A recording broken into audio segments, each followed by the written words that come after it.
How to connect the speaker to the Dell G2724D monitor. Hey guys, in this video, we will see how to connect the speaker to the Dell G2724D monitor. First, click on the speaker icon located in the bottom right corner of your PC screen to open the sound settings. Next, click on the filter icon to open additional sound options.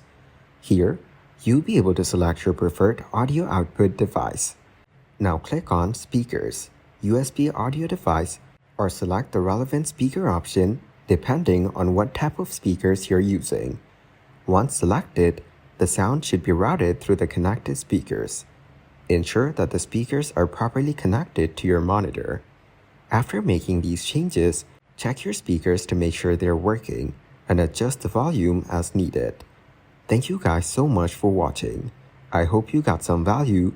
See you in the next one.